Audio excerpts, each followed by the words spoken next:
홍대의 가을빛은 붉고 조용했다. 오래된 친구들의 동창 모임 자리.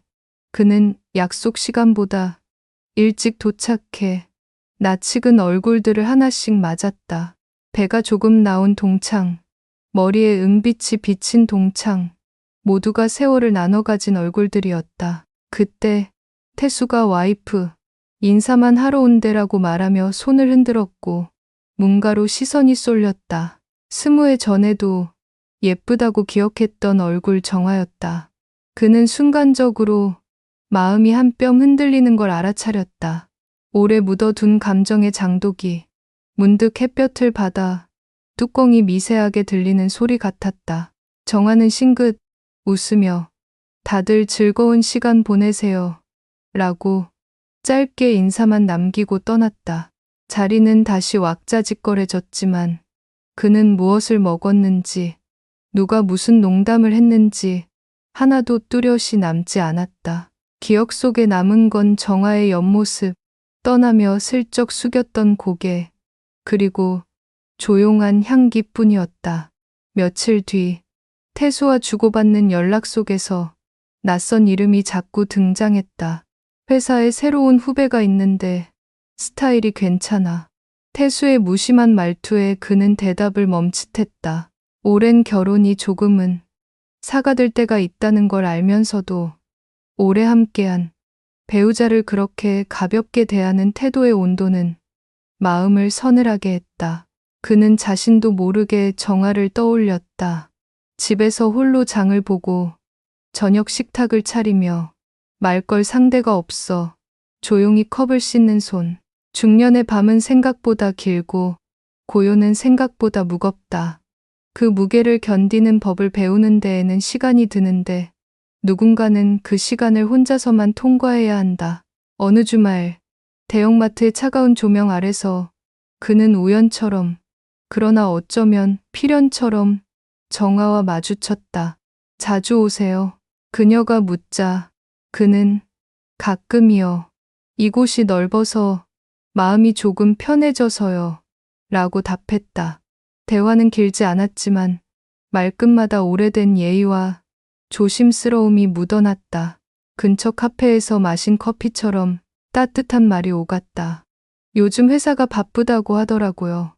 그가 조심스레 내민 문장에 정화는 잠시 웃었지만 눈빛은 피로했다.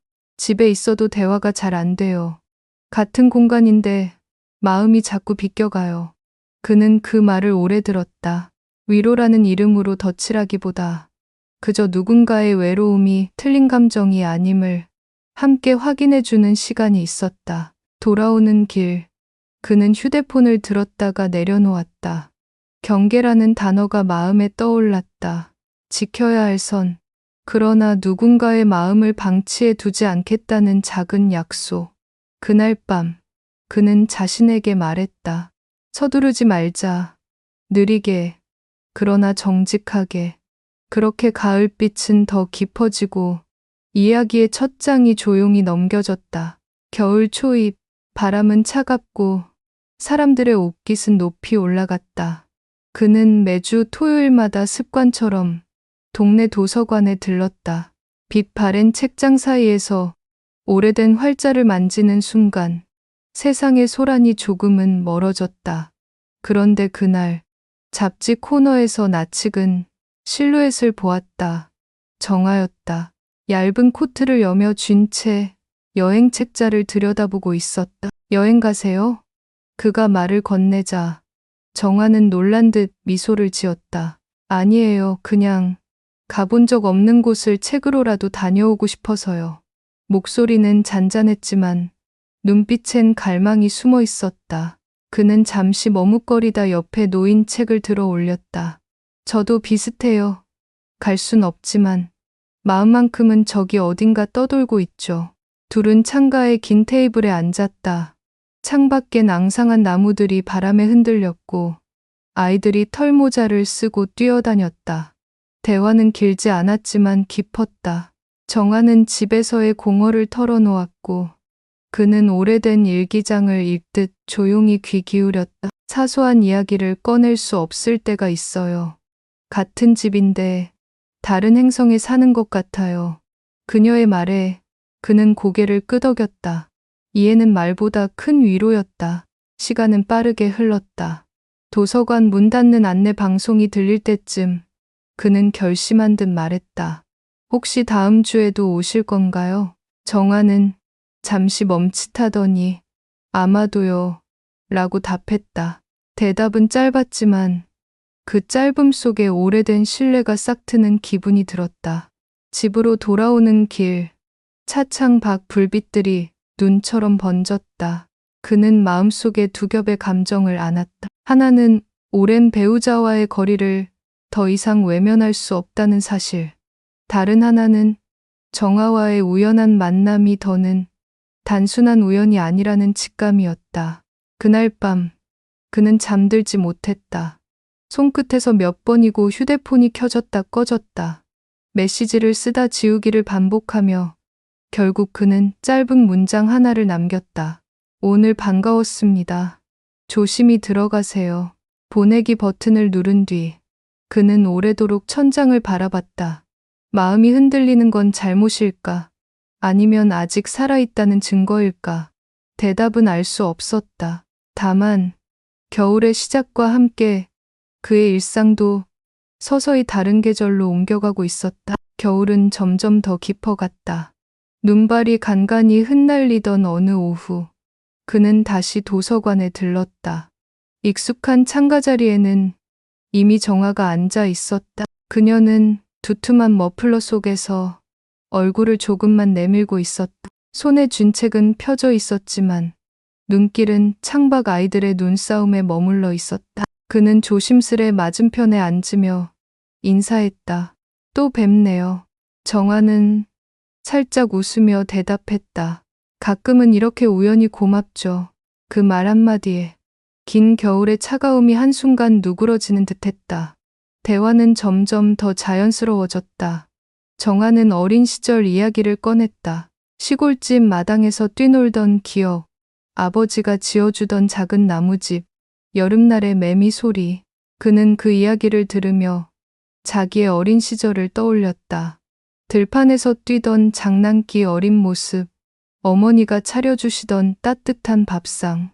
두 사람의 기억은 서로 닮아 있었고 그 닮음 속에서 묘한 친밀감이 싹트고 있었다. 가끔은 그냥 사라지고 싶다는 생각을 해요. 정화가 낮은 목소리로 말했다. 그는 놀라서 그녀를 바라봤다. 사라진다는 건 무섭네요. 정화는 고개를 떨구었다. 무섭죠. 하지만 집 안에서 느끼는 고립이 더 두려울 때도 있어요. 대화도 웃음도 없는데 살아있다는 감각이 점점 사라지는 것 같아서요. 그는 한동안 말하지 못했다. 그저 책장을 넘기듯 조심스럽게 그녀의 마음을 읽으려 했다. 그리고 결국 천천히 말했다. 정화 씨, 사라지지 마세요. 누군가는 당신 이야기를 들어줄 준비가 돼 있을 거예요. 지금처럼요. 정화의 눈가가 살짝 젖었다. 그녀는 고개를 들어 그를 바라보며 겨우 미소를 지었다. 고마워요. 이런 말해도 되는 사람이 있다는 게 다행이에요. 그 순간 그는 경계의 선을 또렷이 느꼈다. 넘어서는 안 될 선. 그러나 선을 따라 걸어가야만 서로의 존재가 확인되는 길. 도서관 불빛이 꺼지고 두 사람은 함께 나섰다. 바람이 매섭게 불어왔지만 발걸음은 천천히 오래도록 이어졌다. 헤어지는 길목에서 그는 망설이다가 말했다. 혹시 따뜻한 차 한 잔 괜찮을까요? 정화는 잠시 그를 바라보다가 눈을 감듯 고개를 끄덕였다. 겨울밤 작은 카페의 창가에 앉아 두 사람은 말없이 뜨거운 잔을 감쌌다. 말보다도 서로의 침묵이 더 많은 것을 전하고 있었다. 카페 창밖엔 눈발이 한층 굵어졌다. 사람들은 목도리를 바짝 끌어올리고 바삐 지나갔지만 두 사람의 시간은 느리게 흘렀다. 잔 위에서 피어오르는 김이 마치 오래 묻어둔 말들이 천천히 흘러나오는 듯했다. 정화가 조심스럽게 입을 열었다. 요즘은 하루가 참 길어요. 아침에 눈 뜨면 또 같은 하루가 시작된다는 게 힘들 때가 있어요. 그는 잠시 고민하다가 대답했다. 저도 비슷해요. 다들 바쁘게 살아가지만 이상하게 혼자만 고립된 것 같은 순간이 있죠. 그럴 때마다 그냥 누군가의 숨소리만이라도 곁에 있으면 좋겠다 싶어요. 그 말에 정화는 잠시 눈을 감았다. 눈가에 얇은 그림자가 드리워졌다. 그녀가 다시 눈을 떴을 때 시선은 그에게 닿아 있었다. 짧지만 무거운 눈맞춤. 말로는 감히 표현하지 못하는 마음의 무게가 오갔다. 그때 카페 문이 덜컥 열렸다. 바람과 함께 들어온 건 다름 아닌 태수였다. 그는 회사 동료와 함께 들어와 자리를 찾다가 우연히 두 사람을 발견했다. 순간 그의 얼굴에 의아한 표정이 스쳤다. 여기서 보네? 같이 있는 거야? 순간 공기가 얼어붙었다. 정화는 머뭇거리며 미소를 지었고 그는 침착하게 대답했다. 도서관에서 우연히 마주쳤어요. 잠깐 차 한잔 하는 중이에요. 태수는 의심스럽게 두 사람을 번갈아 보았지만 곧 대수롭지 않게 웃으며 옆자리에 앉았다. 그러나 정화의 손끝은 떨리고 있었다. 그는 재빨리 그녀 쪽으로 고개를 돌려 낮은 목소리로 말했다. 괜찮아요. 아무 일 없어요. 태수가 대화를 이어가는 동안 두 사람은 억지로 웃음을 지었다. 하지만 이미 마음속에는 얇은 금이 가 있었다. 경계와 의심, 그리고 아직 밝혀지지 않은 감정들. 그날 이후 정화는 연락이 뜸해졌다. 메시지에 답장이 늦어지고 도서관에서도 자리를 비우는 날이 많아졌다. 그는 불안해졌다. 혹시 그날의 우연이 모든 걸 무너뜨린 건 아닐까? 며칠 후 뜻밖의 메시지가 도착했다. 혹시 이번 주말 잠깐 시간 괜찮으세요? 하고 싶은 얘기가 있어요. 그는 휴대폰을 꼭 쥔 채 오래도록 숨을 고르며 답장을 썼다. 네, 어디서든 괜찮습니다. 그의 마음속에선 두 가지 감정이 교차했다. 다시는 만나지 못할까 두려운 마음, 그리고 이제는 더 이상 피하지 못할 무언가가 다가오고 있다는 예감. 주말 오후 도심 외곽의 작은 공원. 겨울 햇살은 희미했지만 아이들이 놀이터에서 떠드는 소리는 따뜻했다. 그는 미리 도착해 벤치에 앉아 있었다. 마음은 조용히 두드리는 북처럼 불안하게 뛰었다. 잠시 후 정화가 나타났다. 목도리를 단단히 두르고 있었지만 얼굴은 한층 야위어 있었다. 그녀는 벤치에 앉으며 작게 숨을 내쉬었다. 와줘서 고마워요. 둘 사이에 잠시 침묵이 흘렀다. 바람이 나뭇가지를 흔들며 말 대신 틈새를 채웠다. 정화가 마침내 고개를 들었다. 그날 이후 사실 많이 흔들렸어요. 그냥 우연이라고 말하고 싶었는데 제 마음이 그렇지가 않더라고요. 그는 숨을 삼켰다. 하지만 말하지 않았다. 그녀의 이야기를 끝까지 들어야 한다는 걸 알고 있었다. 정화의 목소리는 갈라져 있었다. 집에서는 점점 대화가 줄어들어요. 같이 있어도 없는 것 같아요. 그런데 이상하게도 당신이랑 있으면 잠시라도 숨을 쉬는 것 같아요. 편안하고 솔직해지고 그래서 더 무서웠어요. 이게 잘못이라는 걸 아니까. 그는 눈을 감았다. 마음 깊은 곳에서 같은 떨림이 울리고 있었다. 그러나 동시에 이 관계가 어디로 흘러갈지 뻔히 알 수 있었다. 정아 씨, 그가 조용히 말했다. 저도 비슷한 감정을 느껴요. 하지만 우리 둘 다 알아요. 한 걸음만 더 나가면 되돌릴 수 없는 길이라는 걸. 정아는 고개를 숙였다. 눈물이 금세 눈가에 고였다. 맞아요. 그래서 오늘은 그만하자는 말을 하려고 나왔어요. 하지만 막상 보니까 더 힘드네요. 그는 그녀의 손을 잡지도 위로의 말을 던지지도 않았다. 대신 오래된 친구처럼 곁에 앉아 그저 함께 겨울 바람을 맞았다. 멀리서 아이의 웃음소리가 터져 나왔다. 순간 정아의 얼굴에 아주 작은 미소가 번졌다. 적어도 누군가 내 얘기를 들어줬다는 것만으로도 고마워요. 그는 고개를 끄덕였다. 저도 그래요. 우리 둘 다 아직 살아있다는 증거겠죠. 그날 두 사람은 더 많은 말을 하지 않았다.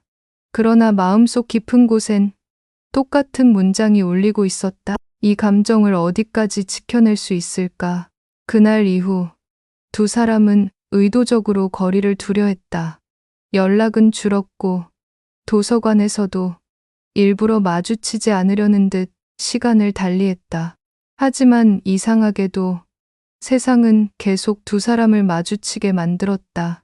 마트 계산대에서 우연히, 동네 약국 앞에서 또 우연히, 심지어 버스를 타다 옆자리에 앉게 된 적도 있었다. 처음엔 놀라며 웃었지만 점점 그 웃음 뒤에는 어쩔 수 없는 체념이 섞였다. 피하려 해도 피할 수 없는 인연 같았다. 어느 날 저녁, 그는 집 앞 골목에서 정아를 보았다.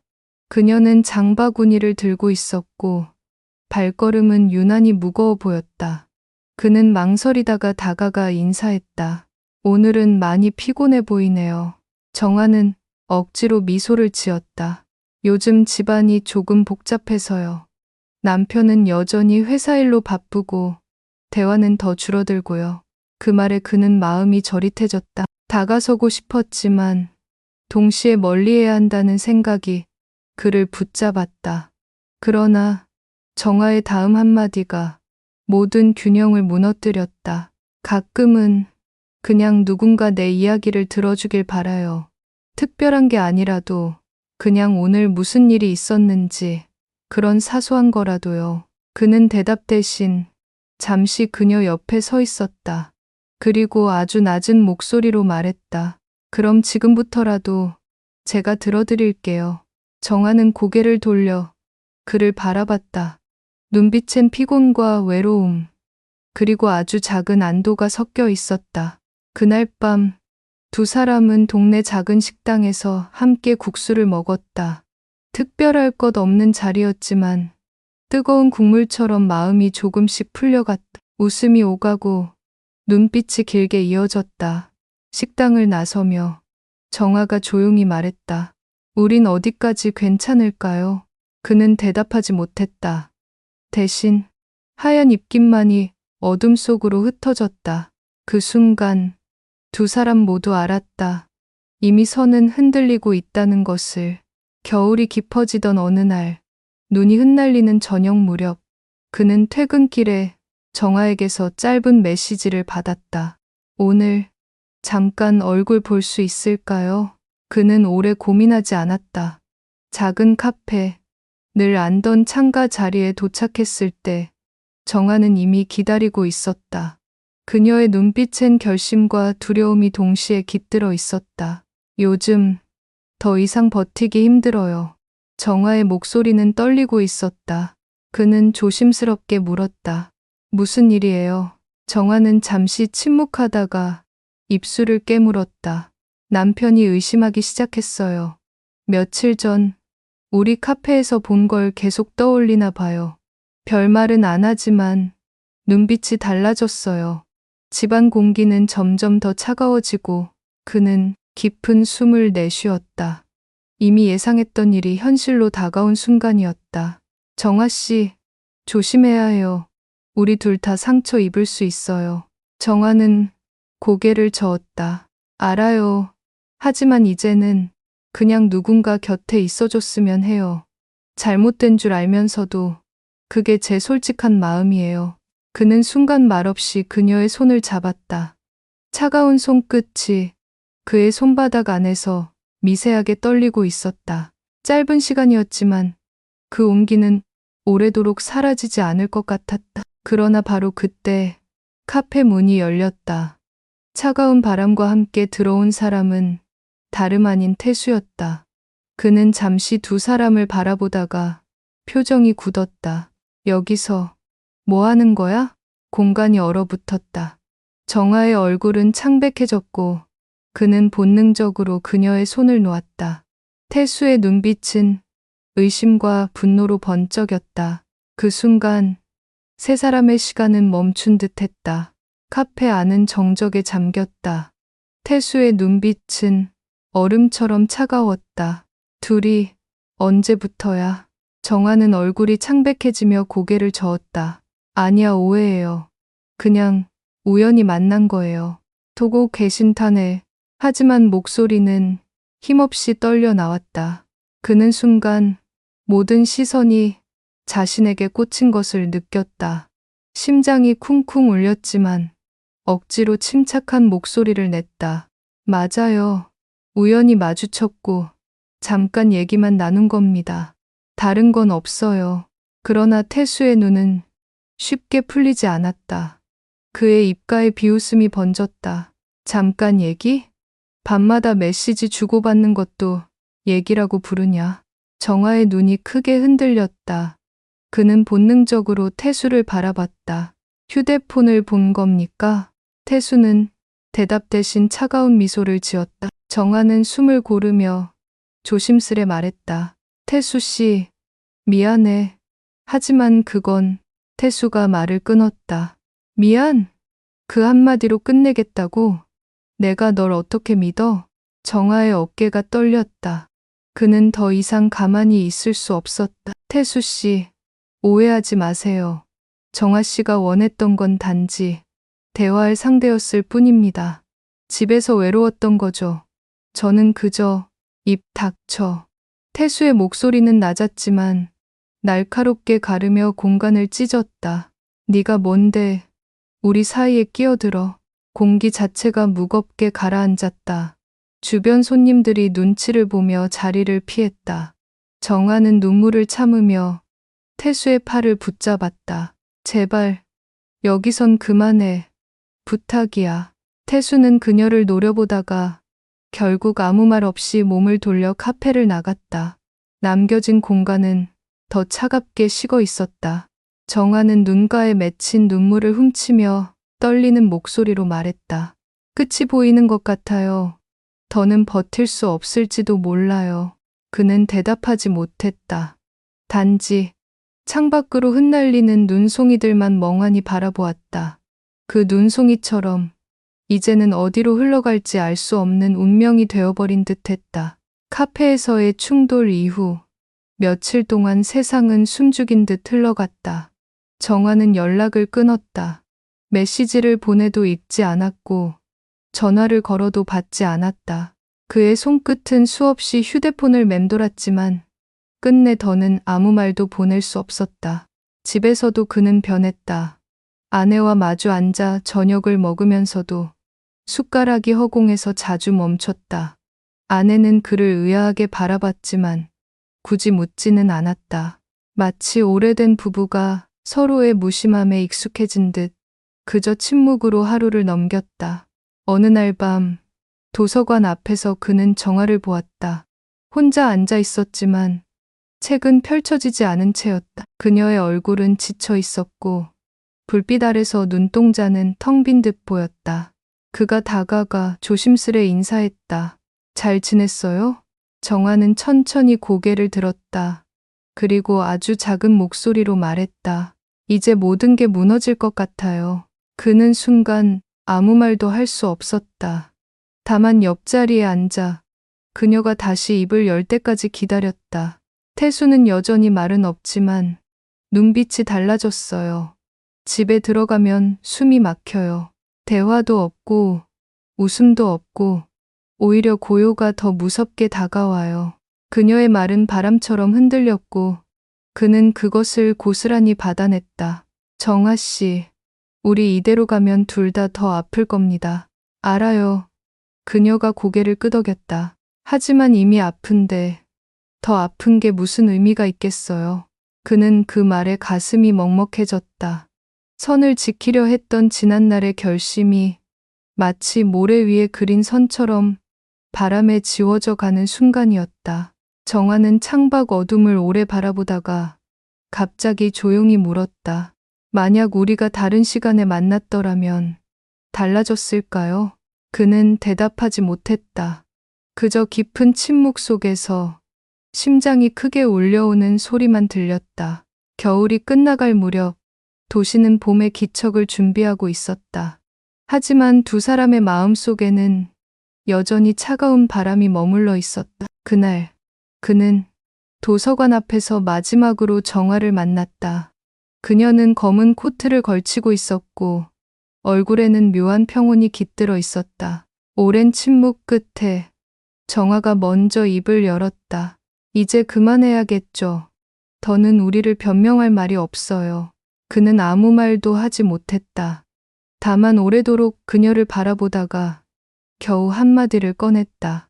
정화 씨, 부디 행복하길 바랍니다. 어떻게든. 정화는 미소를 지었지만 그 미소는 눈물보다 더 아팠다. 행복이 뭐라고 생각하세요? 그는 잠시 망설였다가 대답했다. 누군가 곁에 있다는 것. 아주 작은 순간이라도. 정화는 고개를 끄덕였다.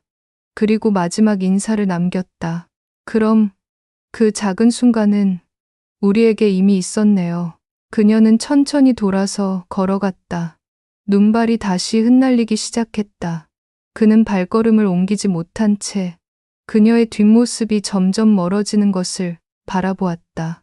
남겨진 건 공허한 도서관 앞, 그리고 가슴 깊은 곳에 남아있는 말하지 못한 수많은 문장들이었다. 그는 속으로 되뇌었다. 만약 다른 시간에 만났더라면 우리도 달라졌을까? 대답은 없었다. 봄이 오듯 이별도 그저 그렇게 찾아온 것뿐이었다.